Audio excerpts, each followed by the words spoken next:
창세기 12장 1절에서 9절 말씀을 저와 여러분들이 한 절씩 교독하겠습니다. 마지막 9절은 함께 읽겠습니다. 여호와께서 아브라함에게 이르시되 너는 너의 고향과 친척과 아버지의 집을 떠나 내가 내게 보여줄 땅으로 가라.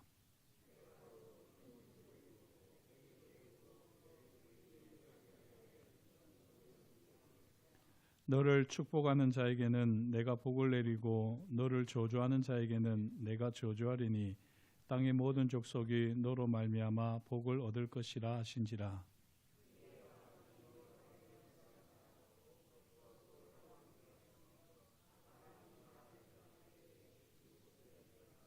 아브라함이 그의 아내 사레와 조카 롯과 하란에서 모은 모든 소유와 얻은 사람들을 이끌고 가나안 땅으로 가려고 떠나서 마침내 가나안 땅에 들어갔더라.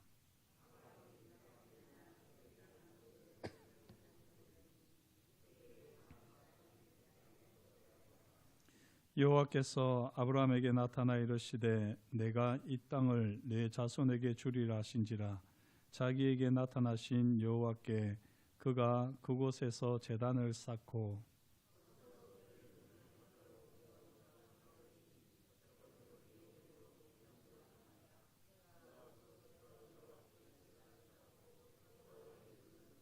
함께 읽습니다. 점점 남방으로 옮겨갔더라. 아멘. 오늘 창세기 12장 1절에서 9절 말씀으로 함께 은혜를 나누겠습니다. 나를 부르심이라고 하는 이런 제목으로 함께 은혜를 나누겠는데요. 하나님의 부르심을 우리가 함께 생각하면서 하나님이 우리를 부르신 자리를 또 늘 기억하며 살아가는 우리 모두가 되면 좋겠습니다. 이 창세기 12장 말씀은 특별히 이 12장 1절에서 3절 말씀은 하나님께서 아브라함을 부르신 말씀인데요. 이 말씀은 너무나도 우리가 또 잘 아는 말씀이라서 이렇게 잘 아는 말씀을 전할 때는 참 이 말씀을 전하는 사람으로서는 조금 이 매너리즘에 빠지게 됩니다. 이거 다 아는 말씀인데 이걸 또 전해야 되나? 이런 또 마음이 들거든요. 특별히 이 수요일에는 이 구역공과 교재를 따라서 구역공과에 나와 있는 본문을 가지고 말씀을 나눕니다. 그러다 보니까 이 정해져 있는 본문을 이제 묵상하면서 말씀을 전하려고 할 때 사실 부담스럽기도 합니다. 그리고 또 구역공과를 보면 너무나도 잘 알고 있는 내용이기도 하고 별반 그렇게 다르지 않는 내용이라서 그래서 더 이 말씀을 전하기가 조금 쉽지는 않습니다.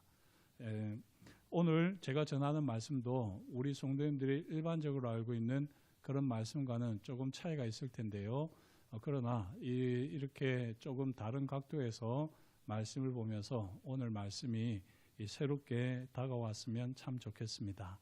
오늘 말씀을 보면 우리가 잘 아는 대로 아브라함이 하란에 있다가 하나님의 부르심을 받은 것으로 되어 있죠.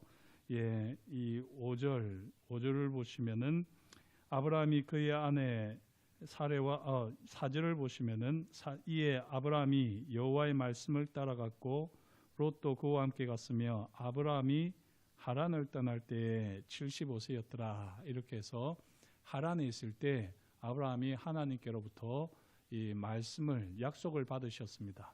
이 약속을 받을 때에 그게 이제 12장 1절에서 3절에 나오는 내용인데 거기 2절을 보시면 너로 큰 민족을 이루고 내게 복을 주어 내 이름을 창대하게 하리니 너는 복이 될지라 라고 이렇게 하나님께서 말씀하셨습니다.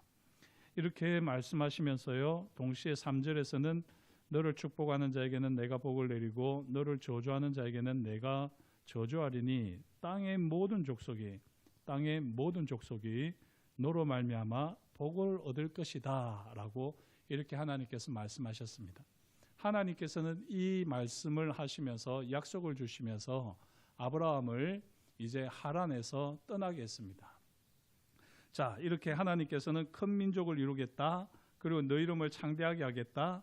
그리고 모든 족속이 너로 말미암아 복을 얻을 것이다. 네가 복의 근원이다. 네가 복이다. 라고 이렇게 하는 세 가지 약속을 주셨습니다. 큰 민족, 네 이름을 창대하게 하겠다. 네가 복이다. 이렇게 약속을 주셨는데요. 이 약속을 주시면서 하나님께서 하신 명령이 무엇이었느냐면 12장 1절에 나와 있는 대로 너의 고향과 친척과 아버지의 집을 떠나 내가 내게 보여줄 땅으로 가라 라고 되어 있습니다. 여기 보시면 보여주는 땅이 아니라 보여줄 땅으로 가라 라고 되어 있죠. 그래서 히브리서 기자는 아브라함이 갈 바를 알지 못하고 하나님의 말씀에 순종하여 갔다라고 이렇게 표현을 합니다. 보여준 땅이 아니라 보여줄 땅이라서 어디로 가야지 되는지를 모릅니다. 그냥 가다가 보면 하나님께서 보여주시면 그 땅이 약속의 땅이 되는 거죠. 그럼에도 불구하고 이 지리적으로 보게 되면 하란이라고 하는 곳에서 이제 가나안 땅으로 이렇게 아브라함이 걸음을 옮겼던 것을 볼 수가 있습니다. 그래서 이 가나안 땅으로 아브라함이 옮겨오면서도요, 어떤 면에서는 방향을 알기는 알았지만 그 방향을 안다고 할지라도 하나님께서 보여주는 땅은 아브라함이 알지를 못하고 가게 되었던 것을 오늘 말씀에서 봅니다. 자, 이렇게 여기까지는 우리가 잘 아는 내용이죠. 보통 하나님께서 아브라함에게 세 가지를 약속을 주셨다. 그래서 아브라함이 이제 복의 근원으로서 모든 민족에게 복을 얻게 하는 복의 통로로서 쓰임 받는다. 이런 메시지를 전하기도 하고요. 또 갈 바를 알지 못하고 믿음을 가지고 나갔다. 이런 말씀도 전하기도 하는데, 오늘 저는 이 아브라함에게 하나님께서 보여준 땅, 그 땅이 무엇인지를 이제 한번 같이 생각을 해보려고 합니다. 1절에 다시 보시면 내가 내게 보여줄 땅으로 가라 라고 되어 있었습니다. 그래서 아브라함이 일단 가나안으로 가게 되는데요. 이 5절 보시면 아브라함이 그의 아내 사레와 조카 롯과 하란에서 모은 모든 소유와 얻은 사람들을 이끌고 가나안 땅으로 가려고 떠나서 마침내 가나안 땅에 들어갔더라 이렇게 되어 있습니다. 아브라함은 가나안 땅으로 들어가려고는 했어요. 이걸 보면 조금 궁금하기도 합니다. 그죠? 하나님께서는 내가 내게 보여줄 땅으로 가라라고 말씀하셨는데 아브라함은 가나안 땅으로 가려고 했다 이렇게 되어 있습니다. 이걸 가만히 보면 제가 조금 전에도 말씀드렸지만 아브라함은 방향은 이미 정했습니다. 그리고 그렇게 방향이 정해진 것은요, 어떤 면에서는 자연스러운 것 같아요. 그렇게 방향이 정해져서 가나안 땅으로 아브라함은 가려고 했고, 그렇게 가나안 땅으로 가면 하나님께서 보여줄 땅이 있다라고 아브라함은 믿고 갔던 겁니다. 자, 이렇게 가나안 땅으로 가게 되었는데 아브라함이 가나안 땅에 들어가서 제일 먼저 도착한 땅이 어디냐? 그게 6절에 나와 있지 않습니까? 아브라함이 그 땅을 지나 가나안 땅 입구를 지나 초입을 지나 세겜 땅 모래 상수리 나무에 이르니 그때 가나안 사람이 그 땅에 거주하였더라 이렇게 되어 있습니다. 세겜 땅에 이르렀습니다. 그러자 7절에 여호와께서 아브라함에게 나타나 이르시되 내가 이 땅을 네 자손에게 주리라 하신지라 이렇게 되어 있습니다. 이 7절이 바로 1절의 성취죠. 1절에서 내가 내게 보여줄 땅으로 가라 라고 했습니다. 그랬는데 이 세겜 땅에 이르게 되었을 때에 하나님께서 여호와께서 아브라함에게 나타나서 내가 이 땅을 네 자손에게 주리라 라고 하면서 보여주시는 거죠. 그래서 아브라함에게 주신 땅은 세겜 땅입니다. 세겜 땅. 우리가 생각할 때는 가나안 땅이 아브라함에게 주신 약속의 땅이다. 물론 틀린 건 아닙니다. 틀린 건 아니지만 그러나 오늘 이 창세기 12장의 말씀을 통해서 분명하게 보면 알 수 있는 것이 이 아브라함에게 하나님께서 약속하신 땅, 보여주신 땅은 세겜 땅이었습니다. 세겜 땅. 그리고 이 세겜 땅에서 아브라함은 무엇을 했습니까? 여호와께서 땅을 보여주시니까 이 땅을 네 자손에게 주리라 하시니까 7절 하반절에 자기에게 나타나신 여호와께 그가 그곳에서 제단을 쌓고 라고 되어 있습니다.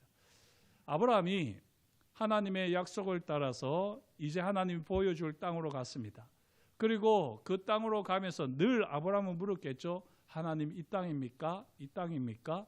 이 땅입니까? 물었는데 이 세겜 땅에 이르게 되었을 때 여호와께서 나타나셔서 내가 이 땅을 네 자손에게 주리라 말씀하신 겁니다. 그렇게 말씀하시니까 아브라함이 처음으로 여호와께 그곳에 제단을 쌓고 예배를 드렸다 하는 것이죠. 이 세겜 땅은 아브라함이 하나님의 약속을 힘입어서 약속에 의지해서 하나님 앞에 처음으로 예배를 드렸던 땅입니다. 그리고 이 예배를 드린 세겜 땅에서부터 이제 하나님께서 아브라함에게 약속하신 이 약속은 성취되어져 가는 겁니다. 우리는 아브라함이 하나님께로부터 세 가지 약속을 받았다, 믿음의 조상이 되었다라고 하는 것을 우리는 잘 기억하고 있습니다만, 실제로 하나님께서 아브라함에게 주신 약속, 그 약속이 성취되어졌던 구체적인 땅이 어디인지는 우리가 참 놓치고 살아가는데요. 어디에서요? 약속이 성취되었다고요? 세겜 땅이라는 겁니다. 이 세겜이라고 하는 말이 무슨 말이냐? 이 어깨, 짐을 지인 이런 뜻이라고 그러네요. 세겜. 어깨라고 하는 것도 나름대로 어떻게 우리가 표현을 합니까? 저 사람은 누구의 어깨야? 이렇게 이야기하면은 그분은 오른팔이라는 이런 느낌 아닙니까? 그죠? 이 어깨는 아주 중요한 부분입니다. 힘의 상징이라고 할 수 있고요. 이 꿋꿋함의 상징이 아니겠습니까? 짐을 졌다 하는 것도 이 책임감이 있는 거죠. 그죠? 그래서 이 세겜이라고 하는 것은 이 하나님께서 아브라함에게 보여주셨다는 면에서도 그 의미가 분명하게 드러나지만, 하나님께서 약속을 처음으로 주셨고 그 약속에 아브라함이 처음으로 반응해서 예배를 드렸던 땅, 그리고 여기서부터 이게 바로 약속의 땅의 어깨입니다. 제일 중요한 부분이라는 겁니다. 힘이고 또 여기서부터 자존심이 이제 꼿꼿하게 세워지는 겁니다. 이 세겜은 바로 이 아브라함에게 있어서는 약속의 땅이었는데요. 그래서 여기 세겜은 언약의 시작, 신앙의 첫 기초를 놓은 장소다라고 우리는 기억할 수 있겠습니다. 우리가 사실 하나님의 약속은 참 잘 기억을 못하죠. 아마 저뿐만이 아니라 우리 대부분이 그럴 텐데요. 하나님의 약속이 우리가 좀 잘 기억을 못합니다. 실제로 우리가 참 기억력이 약합니다. 남자와 여자의 차이점을 이야기할 때 기억력을 가지고 이야기를 참 많이 하잖아요. 저도 종종 인용합니다만, 남자가 여자를 이기기는 어렵습니다. 기억력에 있어서는. 왜 그런지 아시죠? 남자는 논리적으로 기억을 하지만 그 논리라고 하는 것은요, 그렇게 금방 까먹게 됩니다. 그런데 여자는 논리로 기억을 하지 않지 않습니까? 여자는, 제가 무시하는 말이 아니라 여자는 이 감정을 가지고 기억을 합니다. 그래서 이 어떤 사건이 있을 때 그 사건에 감정이 연결이 되면서 그 감정으로 기억을 하기 때문에 여성들은 웬만해서는 기억력을 까먹지 않습니다. 그래서 남자는 다 까먹었는데 30년, 40년 전 이야기까지 그대로 이야기하는군요. 그 감정이 남아서 그런 겁니다. 그러니까 감정을 풀어줘야 되는 거죠. 감정을. 이렇게 제가 조금 말이 달라졌습니다만, 제가 드리려고 하는 말씀은 무엇이냐? 우리가 하나님의 약속의 말씀을 기억한다고 할 때, 하나님의 약속의 말씀을 잘 기억하려면 남자들은 감정이 그렇게 잘 발달이 안 돼 있으니까 최소한 장소를 기억을 하셔야지 되는 겁니다. 장소를. 그래서 어떤 장소를 가면 그 장소가 하나님을 만났던 장소여야 되는 거죠. 하나님의 약속이 기억나는 장소여야 되는 겁니다. 우리 성도님들에게는 그런 장소가 있습니까? 세겜과 같은 장소가 있습니까? 아브라함에게는요, 이 세겜이 하나님께 처음으로 예배를 드렸던 장소이면서 동시에 하나님의 약속이 처음으로 확인되어졌던 장소이기도 합니다. 그래서 바로 이 세겜 땅에서 이제 언약이 시작되었고 신앙의 첫 기초가 놓여졌던 겁니다. 그리고 나서 이 세겜을 가만히 보면요, 이 야곱이 또 세겜에서 일이 벌어지는 것 아닙니까? 잘 아시지만 야곱이 형 에서를 피해 가지고 바단 아람에서 20년 동안 지내고 다시 가나안 땅으로 들어오게 됩니다. 가나안 땅으로 들어올 때 아브라함처럼 가나안 초입에 이 세겜 땅에서 머물러서 안주를 하게 됩니다. 이 세겜은 가나안의 이제 첫 관문이라고 할 수가 있는 것입니다. 그래서 이 세겜 땅에 머물게 되었을 때에 그곳에서요, 그냥 여기가 이제 가나안 땅이니까 여기서 살면 되지 뭐 이러고 야곱이 세겜 땅에서 삽니다. 야곱이 할아버지 아브라함을 생각하고는 우리 할아버지가 여기서 약속을 받으셨고 여기서 첫 예배를 드렸었지라는 생각은 아예 없어요. 다만 내가 20년 동안 개고생을 하고 와가지고 이제 내 고향에 왔으니 됐다. 이제 나는 이제 두 다리 뻗고 잘 살자 라면서 세겜 땅에서 그냥 안주해 버리는 겁니다. 현실에 안주해 버리는 겁니다.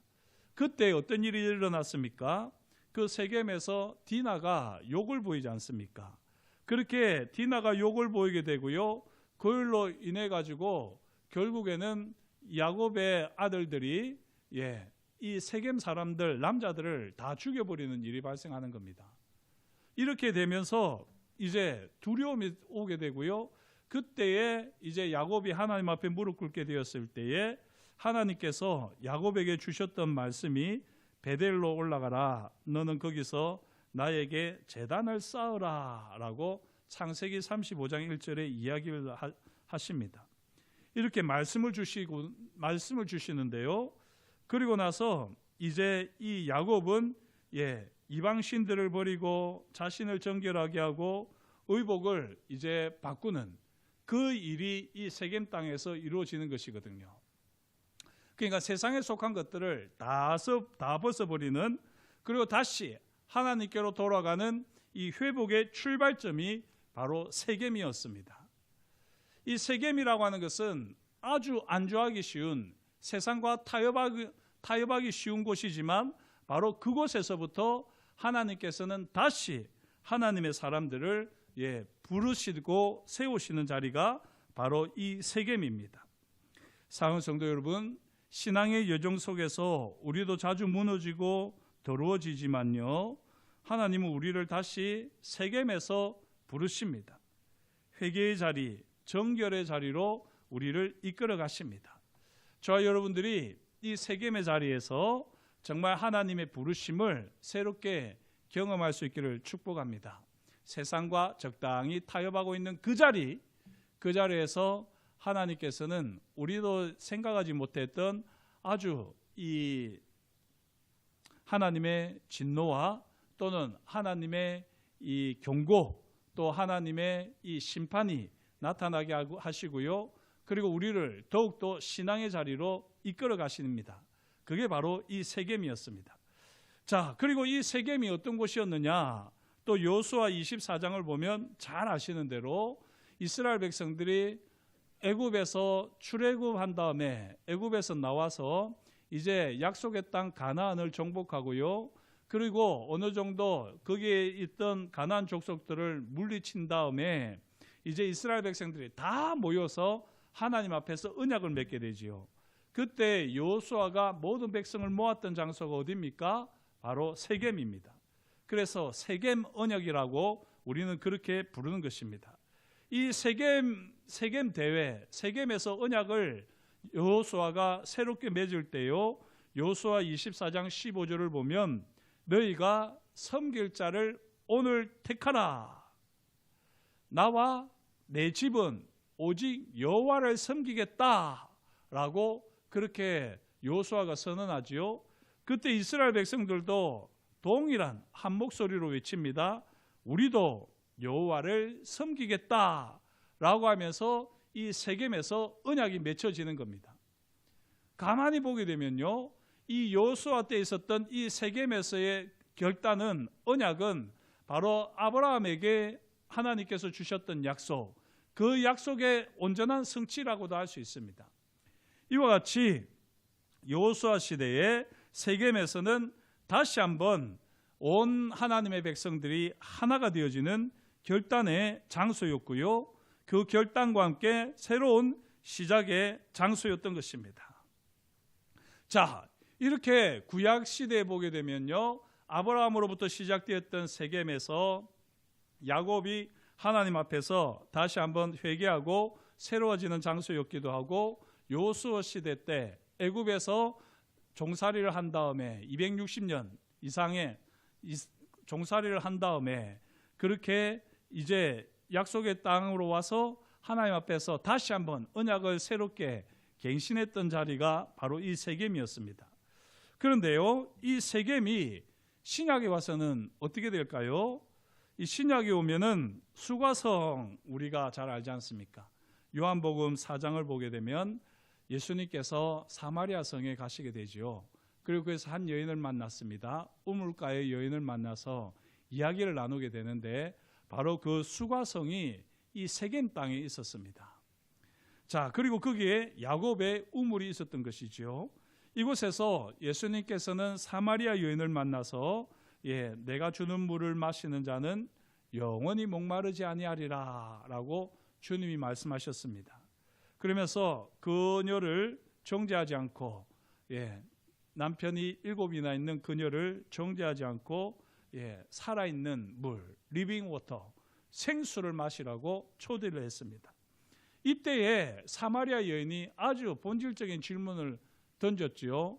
무엇입니까? 너희 유대인들은 예루살렘에서 하나님 앞에 예배해야 한다고, 우리는 우리 조상들로부터, 아브라함이죠, 우리 조상 때로부터 해서 이곳이 예배할 장소라고 여긴다. 그리고 그렇게 사마리아 여인이 이야기하는 이 주장은 결코 틀린 주장은 아닙니다.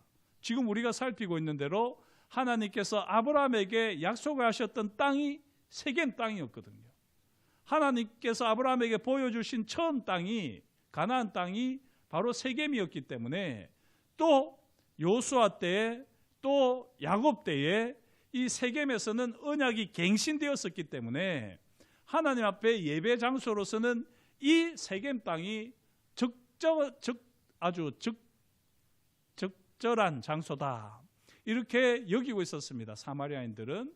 그런데 유대인들은 예루살렘이 예배에 가장 적합한 장소라고 이야기를 하지 않습니까? 이런 논란이 있는데, 그걸 가지고 여인이 예수님께 물었을 때 예수님께서는 뭐라고 말씀하셨습니까?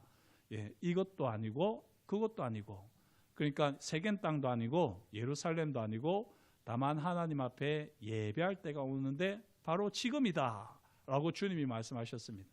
그러면서 하나님은 영이시니 예배하는 자가 영과 진리로 예배할지니라 라고 말씀하시죠.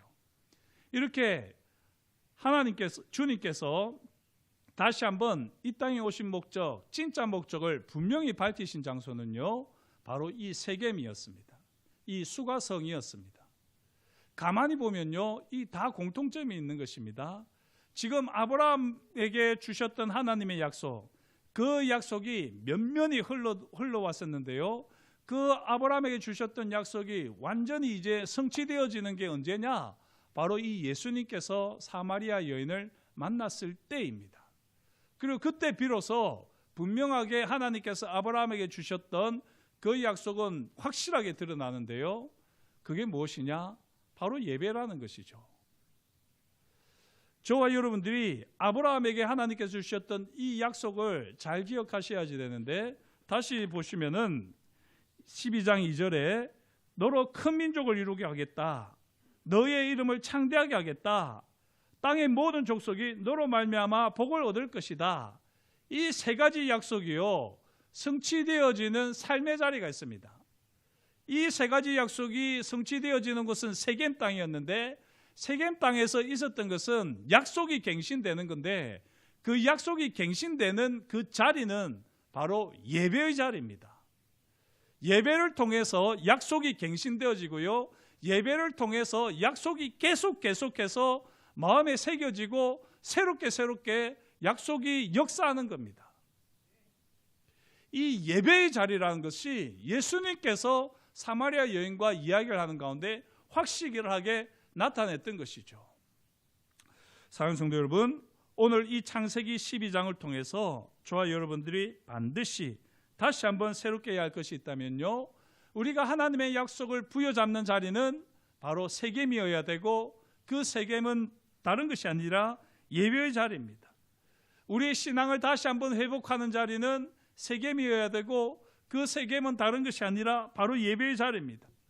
우리의 숨겨진 우상, 적당히 세상과 타협하고 이 정도면 내가 할 만큼 했지 라면서 그렇게 우리 스스로 안주하려고 하는 그 자리에서 우리는 다시 새로워져야지 되는데요, 그렇게 새로워지는 자리가 세겜이고 바로 예배의 자리입니다. 다시 한번 우리 심령의 생수가 경험되어지고 그것으로 인해서 우리의 목마른 영혼이 체험을 받는 그 세겜의 자리는 다른 자리가 아니라 바로 예배의 자리입니다.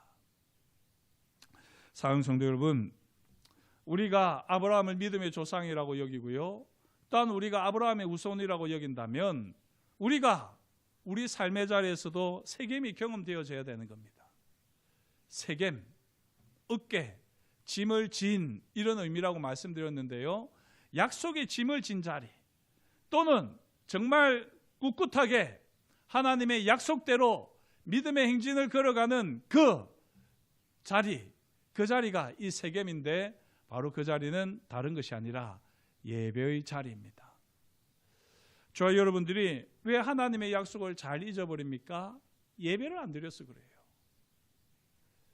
예배를 드리지 않으면서 어떻게 우리가 하나님의 약속을 잘 기억하겠습니까? 예배를 드리지 않으면서 우리가 어떻게 하나님의 약속이 성취되는 것을 우리가 알겠느냐고요. 예배를 드리는 가운데 우리가 왜 예배를 드리느냐? 하나님의 약속이 있기 때문에 예배를 드리는 겁니다. 그렇지 않습니까?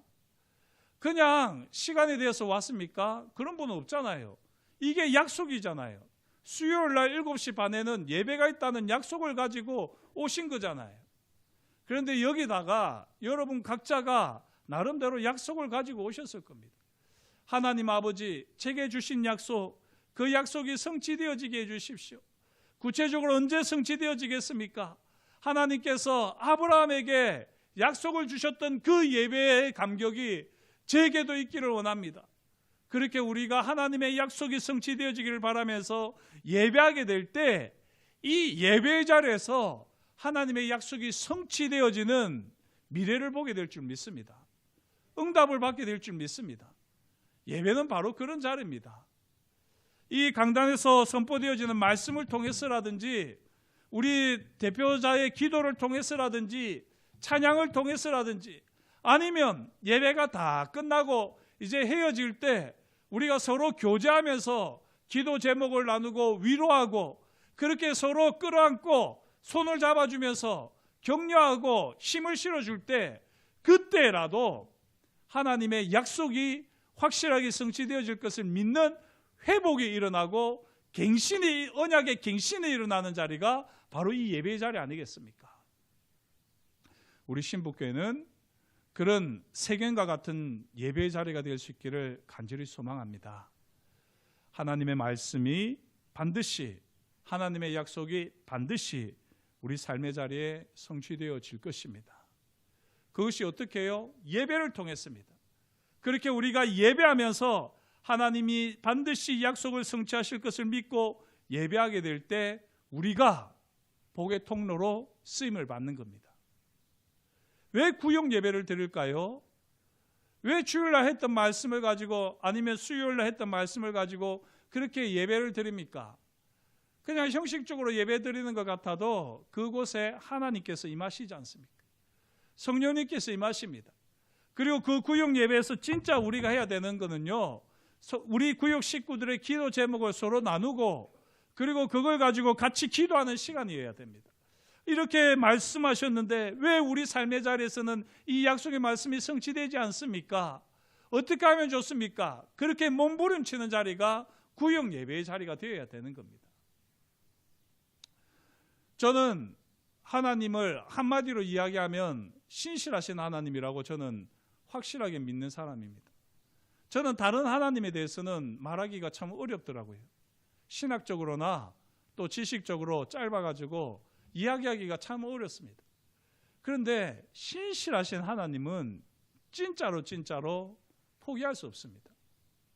나는 다른 하나님은 양보할 수 있어도 하나님이 신실하시다는 것만큼은 절대로 양보할 수가 없습니다. 그걸 부인하는 사람하고는 대화도 하기 싫습니다. 그걸 모르는 사람은요, 저한테는 신앙인이 아닌 것처럼 여겨집니다. 저는 하나님은 신실하신 분이셔서 우리에게 늘 약속을 주시는 분이시고 그 약속을 성취해 가시는 분이십니다.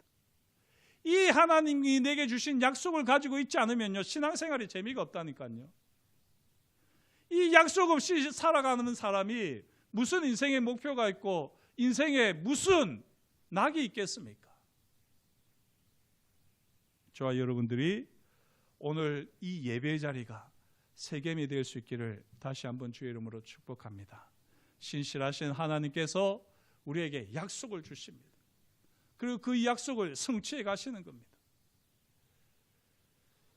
기도하시겠습니다.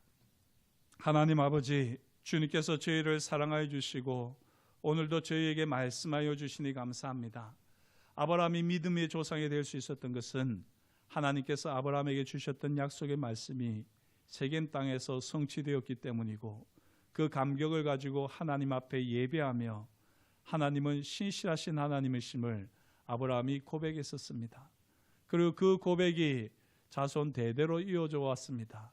그리고 예수 그리스도를 통해서 확실하게 예배할 때에 신실하신 하나님께서 반드시 그 약속들을 성취하신 분이심을, 하나님은 그렇게 약속을 부여잡고 용과 진리로 예배하는 자들을 오늘도 찾으시는 분이심을 우리가 이제 분명하게 깨닫사오니, 하나님 아버지, 우리 삶의 자리에 우리 인생의 세겜은 어디인지 다시 한번 분명히 깨달아 알게 하여 주십시오. 어깨가 축 처져 있지 않게 하여 주십시오. 그냥 무거운 짐을 진 채 하나님 아버지, 그 짐에 짓눌려 살아가는 인생이 되지 않게 하시고, 인생의 짐이 아무리 무거울지라도 그것을 넉넉히 견뎌내고 거뜬히 짊어질 수 있는 약속의 사람들, 신실하신 하나님 앞에 예배하는 사람들 되어지도록 주님 우리 가운데 역사하여 주시옵소서. 그렇게 우리로 하여금 하나님의 사람으로 복의 통로로 사용하여 주시니 감사드려오며 예수님의 이름으로 기도드립니다. 아멘.